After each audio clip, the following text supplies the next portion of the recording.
You've got 100,000 euros sitting in your account. What you do with it next could be the difference between retiring comfortably at 55 or grinding it out behind a desk until you're 67. Put it into the German stock market and let compound interest quietly build your wealth. Or use it as a deposit on a property, leverage the bank's money, and let rental income and capital appreciation do the heavy lifting.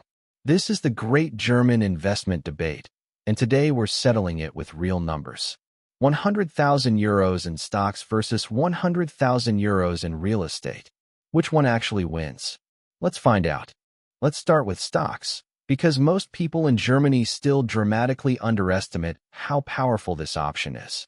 Germany has historically been a nation of savers, not investors. Over the past 10 years, the DAX has more than doubled, while the real German economy grew by just 12% in the same period. That gap tells you something important. The stock market and the economy are not the same thing, and savvy investors know how to sit on the right side of that gap. The 10-year average annual return for the DAX, including reinvested dividends, sits at around 8.86% per year. That's your baseline. At 8.86% compounding annually, your 100,000 euros grows to roughly 234,000 euros after 10 years. Let it run for 20 years, and you're sitting on approximately 548,000 euros. You didn't lift a finger. You didn't deal with tenants, banks, or bureaucracy. You just bought the index and went about your life. But here's what makes the German stock case even more compelling right now. The European Central Bank cut its key interest rate from 4.5% down to 2% through 2024 and 2025. In an environment where government bonds and fixed-term deposits offer barely any returns, capital flows massively toward equities. The financial industry calls it TINA. There is no alternative. When the safe, boring option pays almost nothing, the stock market benefits. That's the environment German investors find themselves in right now. And if you add consistent contributions on top, say 500 euros per month drip fed into the same DAX index fund over 20 years, you're not looking at 548,000 euros anymore. You're looking at something closer to 900,000 euros. Euro cost averaging smooths out the bumps, removes the emotion, and turns your wealth building into a boring, beautiful machine.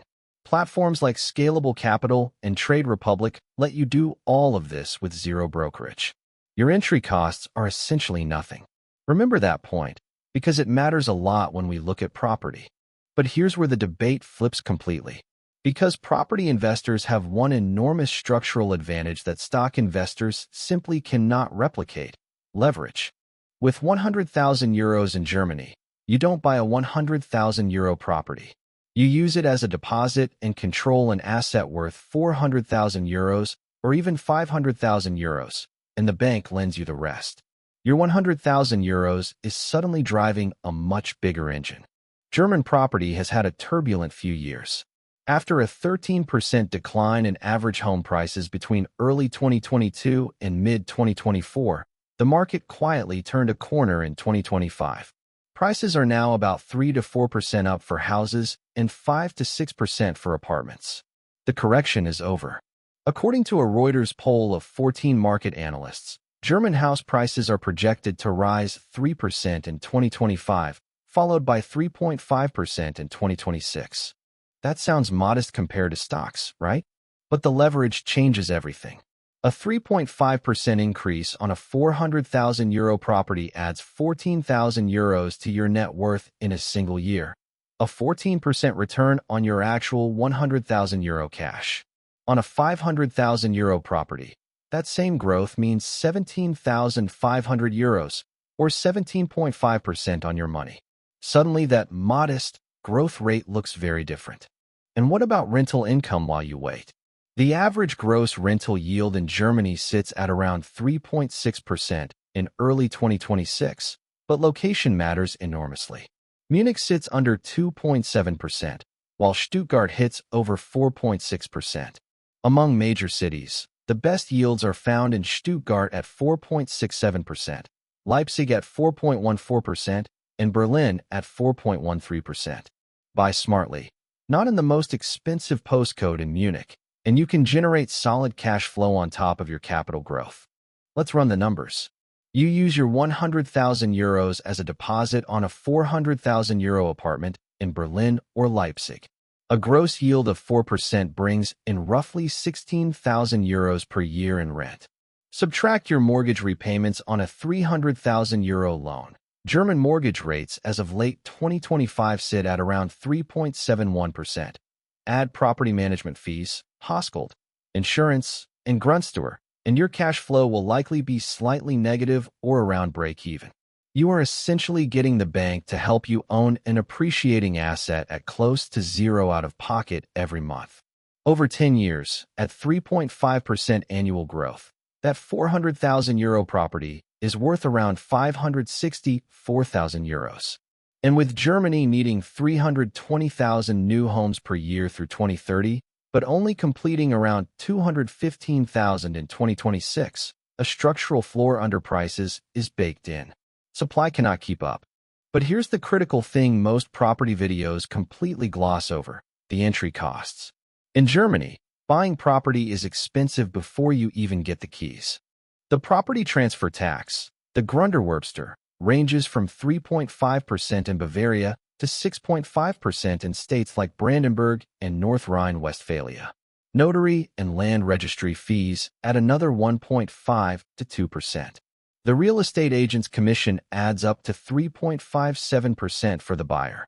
All in all, these Kaufnebankosten add 7 to 15% on top of the purchase price, and you'll need that money in cash because banks will not finance these costs. On a 400,000 euro property in Berlin, that's roughly 44,000 euros in transaction costs before a single brick is yours. Out of your 100,000 euros, nearly half disappears before you own anything. With a DAX ETF, your entry cost is zero. This is why you need the asset to grow for several years just to break even on your acquisition costs. And there's another Germany-specific layer of risk every property investor must understand: tenant protection laws. The Mietpreisbremse caps rents at 110% of local reference rents in high-demand areas. Existing tenancy rent increases are limited to 20% over 3 years. The government plans to extend these controls in major cities until 2029. You also cannot quickly exit. Sell within 10 years of buying, and you'll pay 25% capital gains tax, the Spekulationssteuer, on any profit. Stock investors, by contrast, benefit from the Teilfreistellung, which exempts 30% of equity ETF gains from tax entirely. Let's also talk about the psychological side, because it matters just as much as the numbers. German property forces you to stay in. Once you've signed a notarized contract and locked into a 10-year fixed-rate mortgage, you are not panic selling at 2 a.m. because of a bad headline. With stocks, the temptation to sell during every market dip is real, and data consistently shows that average retail investors underperform the very index they're in, simply by buying high and selling low out of fear. Sometimes the best investment isn't the one with the highest theoretical return. It's the one you'll actually hold through a downer. So what's the real answer to the 100,000 euro question in Germany in 2026? If you want simplicity and the full power of compounding with no tenants, no notary appointments, and no surprise bills landing in your letterbox, stocks are extraordinarily hard to beat. An 8.86% average annual return in the DAX, reinvested consistently, will build serious wealth with almost zero effort. If you want to use leverage to control a much larger asset base, and you're prepared for the upfront costs, the regulatory complexity, and the illiquidity, property can generate returns on your actual cash that stocks mathematically cannot match from the same starting capital, assuming you buy well and hold long enough. But the real answer, the one that has actually built generational wealth in Germany, is both. A broad ETF portfolio for liquidity and compounding, running alongside a leveraged property investment in a supply-constrained city like Berlin, Leipzig, or Stuttgart. That combination gives you the best of both worlds. The people who ask stocks or property are thinking about it as an either/or decision. The people who actually get rich treat it as a sequencing question. How do I build one so I can afford the other? If this video helped you think differently about your money, hit the like button and subscribe for more straight talking German finance content. I'll see you in the next one.